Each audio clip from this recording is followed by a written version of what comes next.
it's not easy to be asked to talk about Bildung, self-development, and global governance in 20 minutes.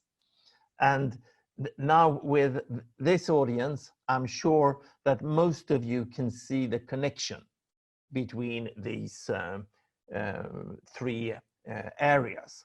But I really prepared this presentation to try to show to somebody who is quite new to this field how these really are relevant for each other. And I must say today, even amongst intellectuals, at least in Stockholm or in London, just the heading here would be completely incomprehensible. So I will do a little bit of unpacking of how this is all connected. So let's see now. First of all, just a few words about myself. I'm from university. I studied mathematics and physics, and then had a career as a serial entrepreneur. Started businesses in banking, property, and in IT, and had the opportunity 10 years ago, almost exactly, to sell my banking business, and had the opportunity to think about what to do with the second half of my life. And I decided to set up my foundation in Stockholm, the Oak Island Foundation, or Ekskäret Foundation, which is centered around the island that you see on the screen right now. Both on the island and at our premises in central Stockholm, we have from the very start been very interested in looking at the interdependence between our personal inner growth and development and societal change. And we do this both from a theoretical point of view, trying to understand these relationships, but also we are very practical. So out on our island, we have retreats for adults, we have invitational conferences, and during the summer, we have youth camps. Youth camps that we might actually, I should say in passing, considering to try to take to Germany. So if any of you in Germany would be interested in perhaps helping us establish these youth camps in Germany, I would be interested. Apart from the Ekskäret Foundation, I'm also the founder of the conscious co-working space clustered in Stockholm, the Co-Creation Loft in Berlin, the conscious co-living space K9 in Stockholm, Perspectiva Institute in London, and the 29K digital platform that I will mention a little bit about.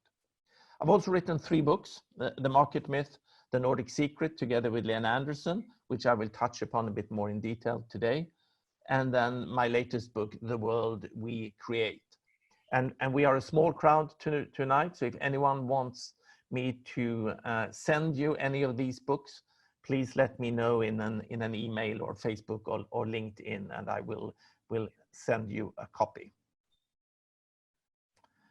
Okay, so starting to try to tie these concepts together, I start with our rapidly changing world, and we are all familiar with that, and we are all also familiar with the VUCA concept, that we are entering into, and we are in a volatile, uncertain, complex world full of ambiguity.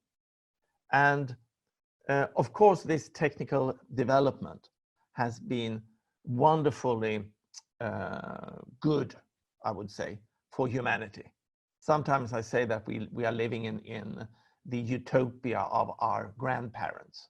My grandparents could never have expected anything of what we have today in terms of healthcare, and even when they were teenagers, even things like human rights, and even in Sweden, democracy. I mean, when my parents were young, we didn't have a general vote in Sweden. And we have all of those things, and of course we love those things. But at the same time, this technological development has also created this world that is very difficult for us to navigate in today. And I sometimes talk about the meta crisis of our time, meaning that all these different crises that we see today, like the environmental crisis and the psychological ill health crisis, the crisis in democracy, obesity, and all of these things, and now the latest, of course, the COVID crisis, that they are not separate crises.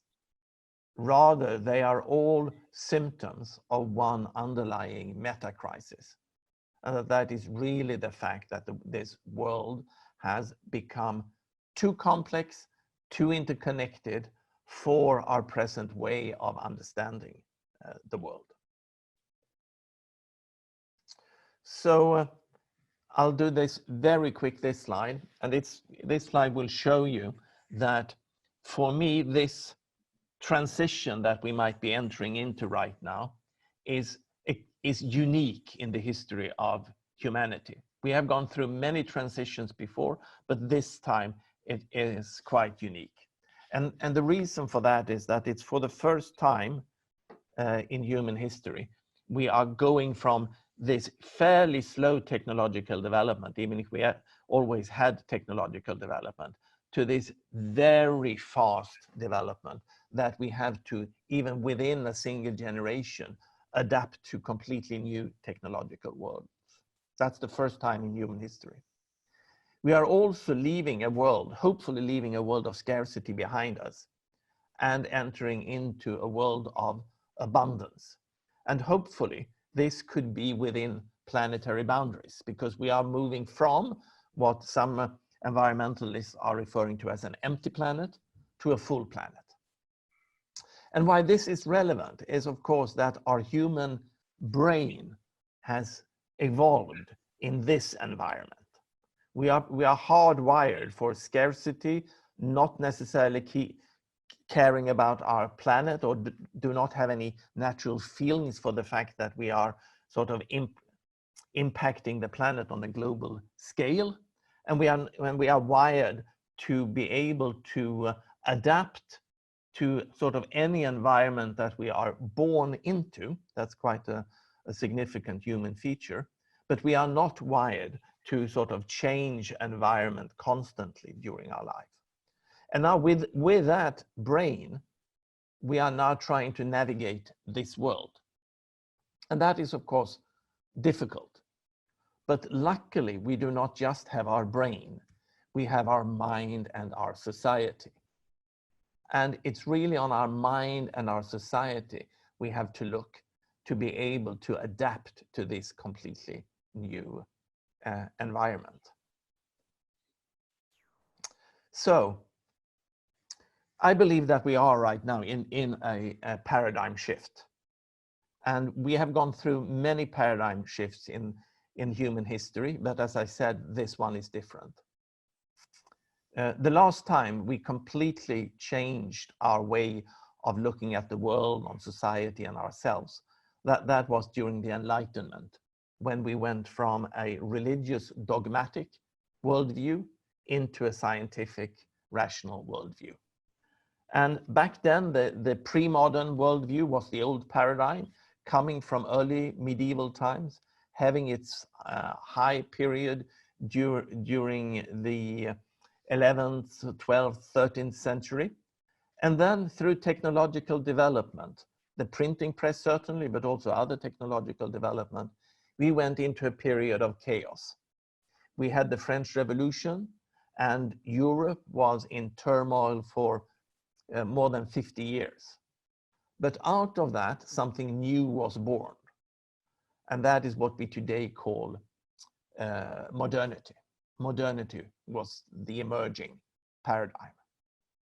And of course, when you have any complex system that is under pressure to transform, it can go either way. You reach a sort of a phase shift or a tipping point or a bifurcation point, where you can either step up in complexity and have a new system with emergent features forming, or you can have a breakdown in complexity. And we should always remember that this situation that we are in right now can go both ways. It can either be a breakdown of the civilization as we know it, or it could be that we could step up. But we can't stay in the status quo. Just having incremental change will not be enough. And then now, the paradigm shift that we are in right now, then of course the old paradigm is modernity. And perhaps we had the peak of modernity, at least in Scandinavia, during the 60s, 70s, something like that. And then again, technological development, internet, but certainly not only internet, has led to a period of chaos. And the question is, what is the emerging paradigm? What is that like? And how can we support an emerging paradigm? And that's really the challenge to global governance. It is how can we, in this emergent situation, support the transition into a more complex, but also hopefully more elegant way of organizing human business on the planet. And I would say that the main challenge to global governance today is that the increase in complexity in our outer world has to be matched by an increase in complexity in our inner worlds. And if there is one thing you should take away from this short presentation, it is this key insight. And you know, we could spend the full 2 hours just unpacking this sentence. And for many people, or for most people in our world today, and perhaps to some of you, this sentence does not make sense. Mm-hmm. And the fact that it doesn't make sense is perhaps our biggest problem and our hurdle. Because most people today would agree, somehow have an intuitive feeling for the fact that our world is becoming increasingly complex. So that part most people do not have a problem with. But that it has to be matched by an increase in complexity in our inner worlds, that is more difficult. Because then you need to accept the fact that we can increase the complexity of our inner worlds, increase our complexity of our sense making of the world, and to see the world in deeper ways, in more nuances. And of course, the Enlightenment views of our inner world or of our mind is that of a rational machine. That is, when we are 20 or something, it is ready and it should be well functioning, and then perhaps start to run down when we become older. And if we have any problems earlier in life with our mind, then probably some sort of therapy or medication could get it back to normal again. But we do not have a view of the mind as something that can grow and develop through our lives. And that is, of course, the assumption of this statement. And again, I will come back to that. So that is the key challenge, I would say, to global governance. Of course, this is true for any governance system, whether authoritarian or democratic. So, I mean, any system that should try to govern a more complex system has to have the capacity to handle that increased complexity. But the challenge to democratic systems is that they are depending on the fact that a large part of the population has developed a high degree of complex sense making. So this makes this challenge even more important today in the democratic part of the world, of course. So, and that brings us to the concept of Bildung. And what is Bildung, and how does it relate to this background that I just painted? So I take my starting point in the book that Jascha mentioned, that my friend and colleague Lena Andersson and I wrote a couple of years ago.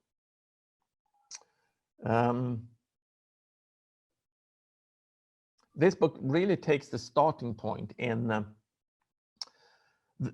the in many ways exceptional nature of the Scandinavian countries. And I think most of you are familiar with this World Values Study, a big international research program that has been going on for 40 years, tracking the development of values in a number of countries. And of course, the Scandinavian countries are quite exceptional here, up in the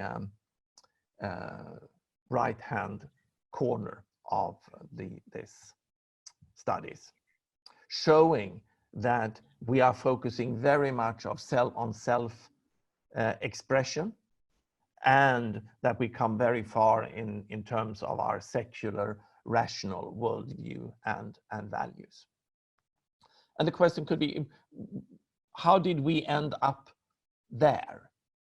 And I would also argue that these values, or this worldview, is quite important for a well-functioning democracy. And also we see a tendency of most countries in the world moving in this direction. I'll come back to this diagram.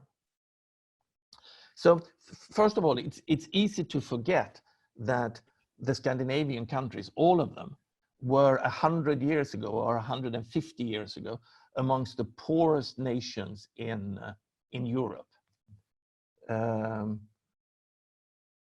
At the end of the 1800s, 30% of the working population in Sweden emigrated mainly to the US because of poor prospects in Sweden. But then just a few generations later, even before the Second World War, we had developed into the happiest, richest, most stable industrial democracies in the world. And that, of course, had many reasons. So Lena and I, we are not claiming that Bildung is the only reason, but it is certainly a main reason, we argue, and a forgotten reason today, forgotten even in Scandinavia. Because the interesting thing is that we had in all the Nordic countries very visionary politicians and intellectuals at the end of the 1800s who knew that the only way to build stable democracies are to build them from bottom up. They also knew that in times of rapid societal change, and they could of course see this societal change coming. They saw urbanization, they saw industrialization coming. And in times of rapid social change, it's just so natural for us humans to want to have an external authority to hold on to, like a dogmatic religion or an authoritarian leader. But these politicians, they didn't want to be authoritarian leaders. They were firmly committed to build democracy. And in order to do that, they wanted to create a lot of conscious co-creators of democracy, to build the democratic industrial Scandinavia from bottom up.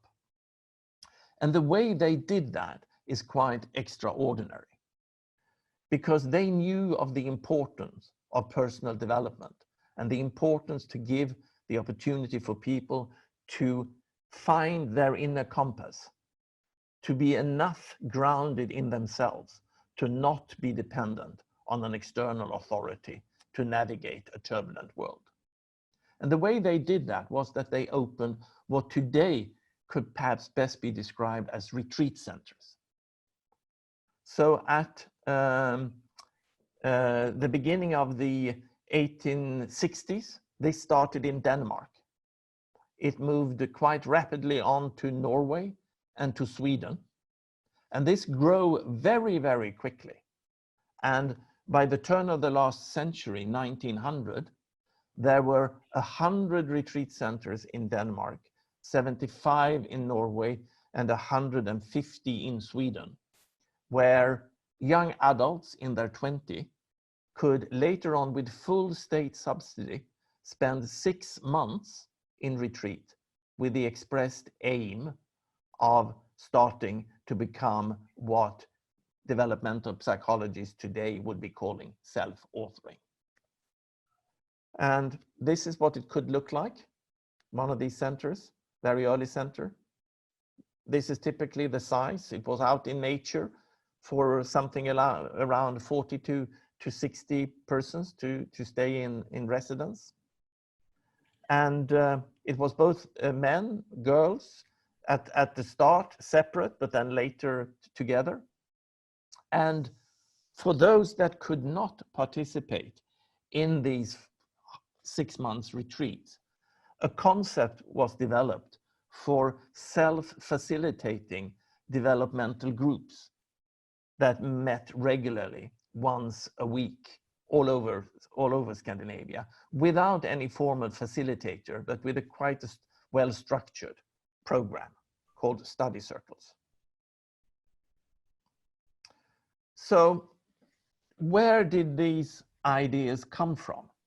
Why did these intellectuals and politicians in Scandinavia even start to consider the importance of personal inner growth and the connection to inner development, societal change, and to democracy? Well, the reason was that they all read the German idealist philosophers.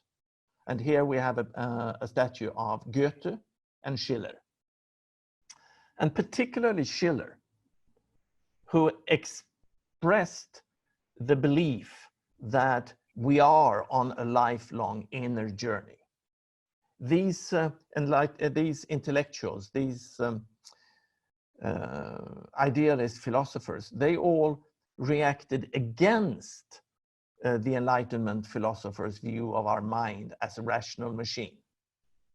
They said, no, our mind is not a rational machine. Our mind is a complex, organic system that is under lifelong growth or development, and that this growth and development can be facilitated.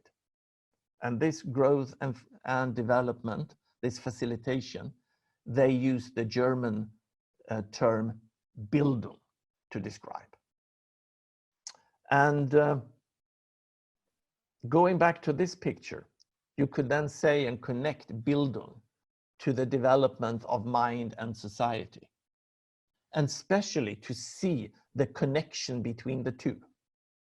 So of course, the Bildung philosophers, they argued for the personal development, but not primarily for the benefit of the individual, but for the benefit of societal development. And Schiller wrote explicitly that he thought that the reason why the French Revolution did not produce a stable democracy, but rather the French population started to look for authoritarian leadership. And first they got Robespierre and then Napoleon. The reason for that was, according to Schiller, that not enough many adult people in France had taken the important step of leaving what today we would call a socialized mind and becoming self-authoring. So this idea of Bildung, that traveled from Germany to Denmark, and in Scandinavia, we invented the Volksbildung, or Bildung for the people. And when this system of Volksbildung was at its height, almost exactly 100 years ago, then 10% of each young generation in Scandinavia had the opportunity to participate in one of these 6 months retreats. And these people came from all walks of life. The majority were actually from farming or from working class background. And of course, if these 10% had only been in some sort of elite or cluster somewhere in society, that would probably not have been enough to create a tipping point. But the fact that they were everywhere in society, then 10% was enough to really to make a shift. And then, of course, we could ask ourselves then today, if I believe that the main challenge to global governance is the fact that we need to help a lot of people develop the inner complexity that is needed to match the outer complexity of our world. Is there anything that could be learned from the Bildung experience in the Scandinavian countries? And I would say that, yes, there is a lot to be learned. I don't think that we can use the Bildung experience in Scandinavia as a blueprint and do the same thing today. But I certainly think that it is a case study. And you should see and you should read the Nordic Secret as a case study, showing that focus on personal inner growth and development on large scale in a country can have lasting implications for the development of stable democracies. So, finishing. The new emerging paradigm, what could that be? What could that be? And if we can develop a capacity within our populations to hold a more complex, both worldview, but also be able to relate to ourselves, to other people, and to the world in deeper ways, what could that new emerging paradigm look like? And this is my last slide.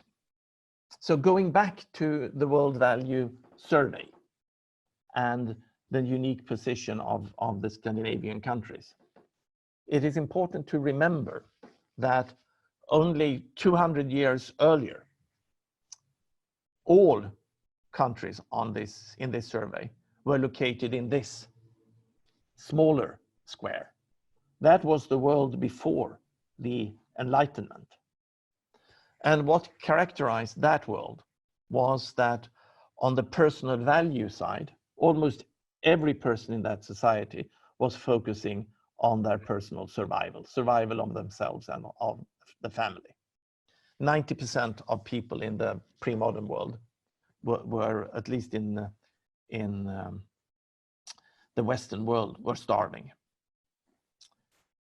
And on the more worldview axis, we were all in a religious worldview, in a religious collective imaginary.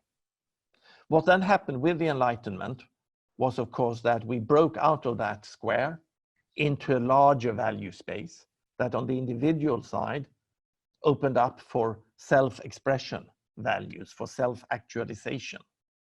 And on the worldview axis, opened up for a secular, scientific, rationalistic worldview. Where I think we are right now in humanity is that we are just about to start breaking out of this larger box into an even larger value space. And at least we could fantasize about what that larger space could be like and what could characterize the new emerging paradigm.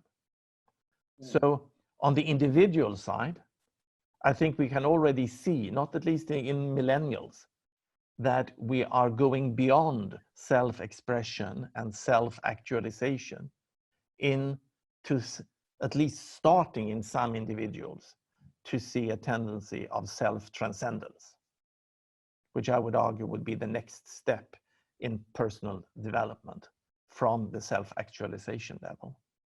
And on the worldview side, that we are starting to understand that this secular, rationalistic worldview of the Enlightenment has been very helpful for humanity, but that now we need to complement that singular rational worldview with a more holistic or integral worldview, where we accept more ways of knowing and a deeper epistemology.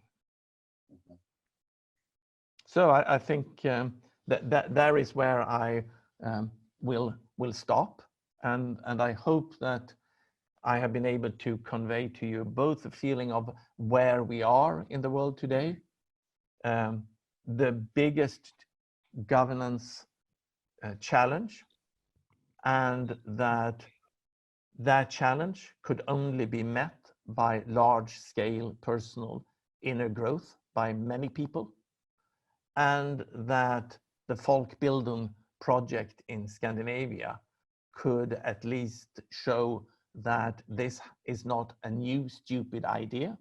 It has been tried before and it worked. So thank you very much. Thank you, Thomas. I'll give you the knocks here because everyone else is muted, and we're still recording, but maybe if you want, you can unmute yourself for applause. That was a great talk. Wonderful, inspiring, very concise, punctuated. I learned a lot and gained new perspectives also on your work. Thanks a lot, Thomas. So before we go into the breakout sessions and the larger discussions, we agreed on just having a couple of back and forth questions and answers from my side, and connecting your work and the work of the Cocreation Foundation a little bit tighter. And first thing, you're a philosopher, I'm a philosopher. Our work is with words and definitions of words. And before we get into discussion, I would like to ask you on your definitions of a couple of terms you used, just to make myself more familiar to what you mean by it. And the first I stumbled upon was your main takeaway was outer worlds and inner worlds. And I understand the concept of complexity, but could you sort of go a little bit more into depth what you mean by, especially by inner worlds? Is it more the cognitive or the emotional, or what kind of phenomena are you referring to? Yeah, it's all of those. It's all of those. And again, from the Enlightenment, and certainly during the 1900s with positivism, and anything subjective, anything relating to our inner world, which is of course very difficult to measure, became very suspicious, and was pushed away from the scientific field of research. Yeah. And that is really why we forgot about all of this also in Scandinavia. And that is because with positivism and that grew very, very strongly during the 1900s, especially after the Second World War, we also in Scandinavia forgot about the importance of our subjective experience. Yeah. So you could say for me, the inner world is the totality of our subjective experience, both what we are conscious of, but also what we are not conscious of. Yeah, and that's why. And Perspectiva, the small research institute that I co-founded with Jonathan Rawson a couple of years ago, we have as a tagline, systems, souls, and society. Mm-hmm. And we define souls as the totality of our inner world. And that goes all the way down.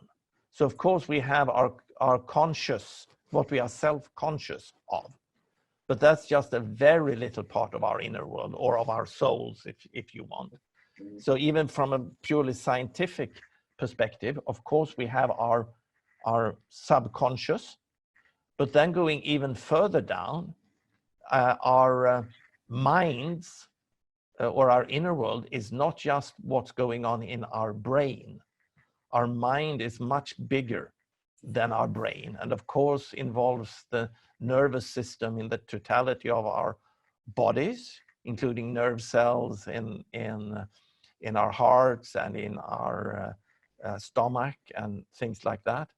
But I would argue that it goes even beyond that. It goes only also to the chemical signals and the hormones in our blood and all of that.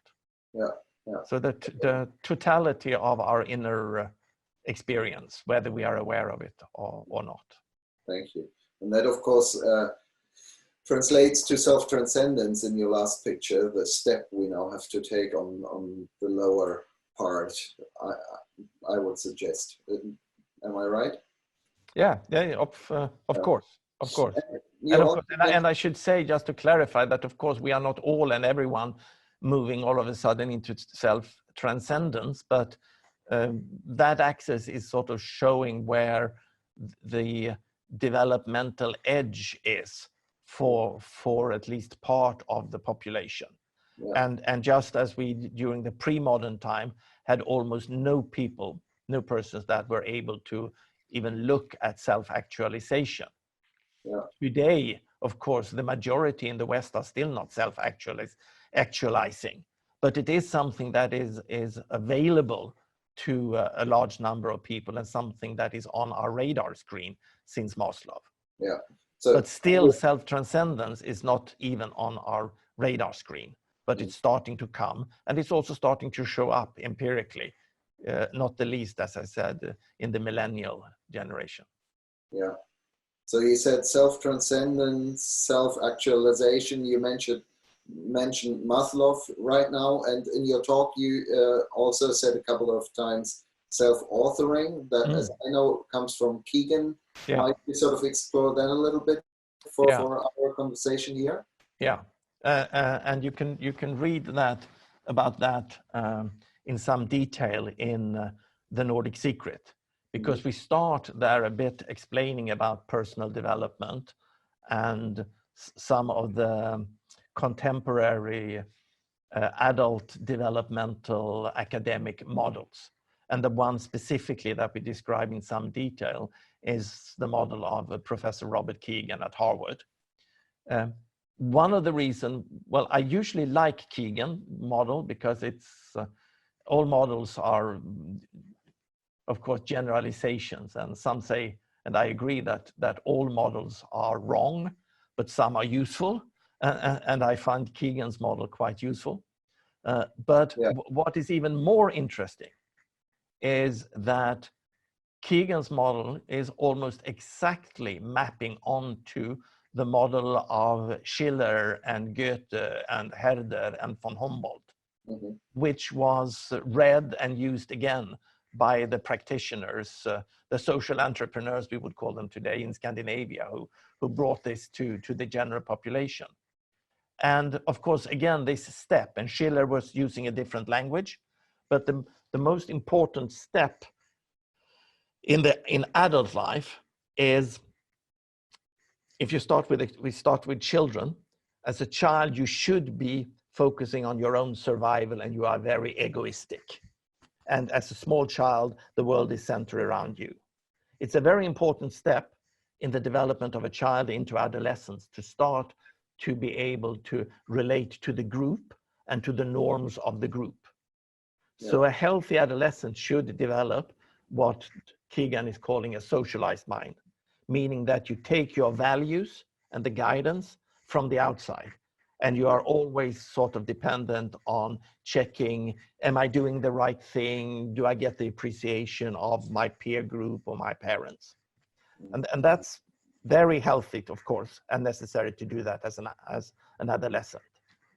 But according to Kegan, about 50% of the American population, and that's where he has got his empirical data, remain in the socialized mind for the rest of their lives, still being dependent for an outside authority for your values.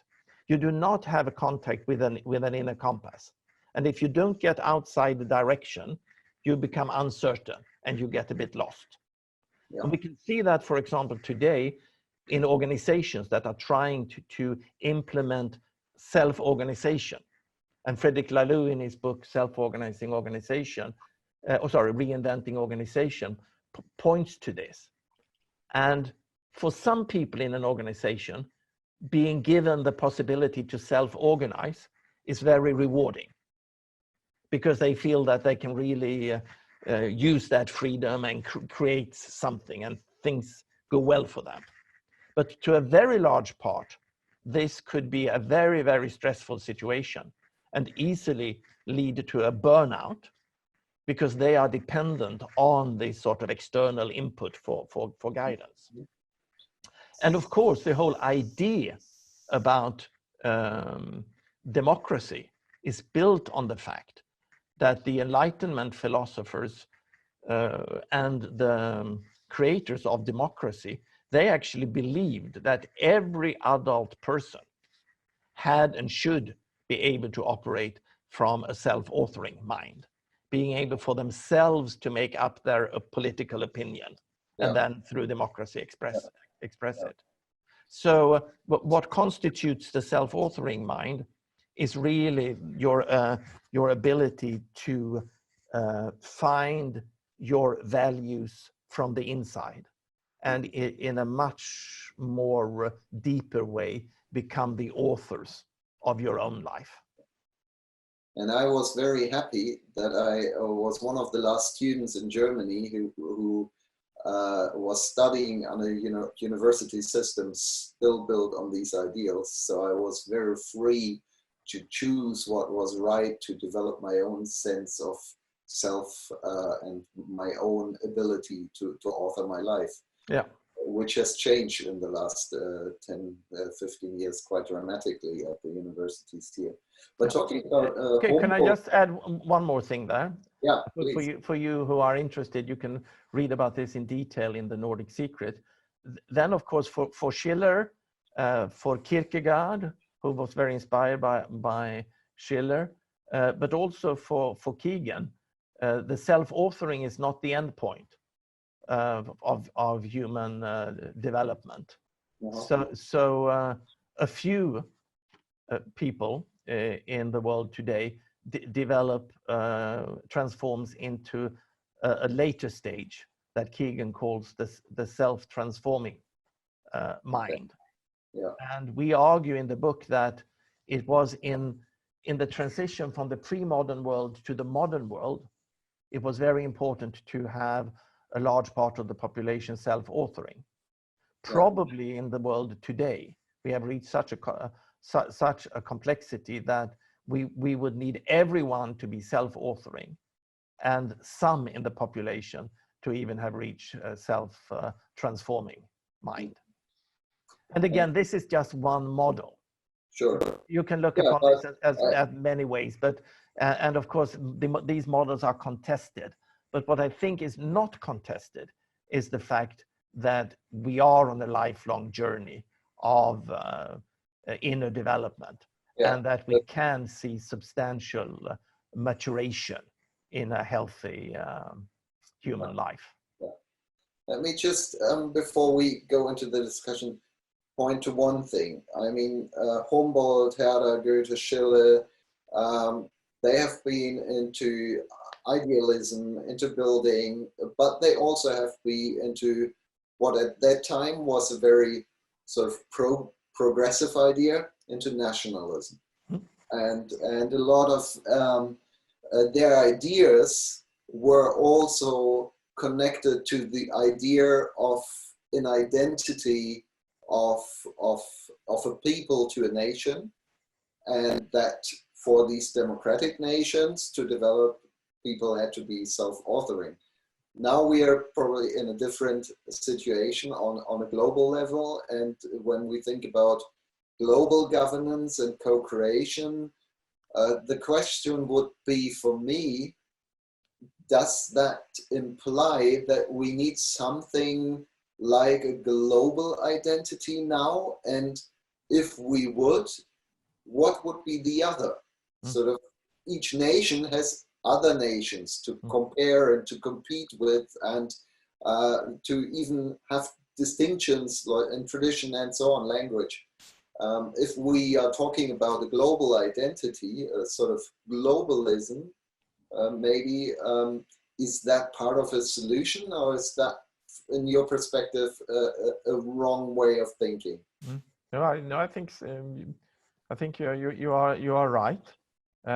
We should remember that yes, in the context of the 1800s, it was very much about expanding what Lena and I call our circles of belonging, from the family or the tribe from our local tribalism into accepting that we are part of a larger community of people that we might not even have met. And back then it was a big step going from this sort of more tribalism or clan thinking to accept that we are part of a nation. In the Scandinavian context, the Bildung there was in the beginning very much about forming these feelings of being part of a nation. But then later, especially in Sweden, even before the Second World War, it was more and more an emphasis on the fact that we need to look at even larger entities. We have to look at German, and we have to look at Europe, and we have to look at the fact that we are all global citizens. So today, of course, we have to expand our circles of belonging to encompass all people on Earth, but perhaps even also to not just people living today, but coming generations, and perhaps even all sentient beings.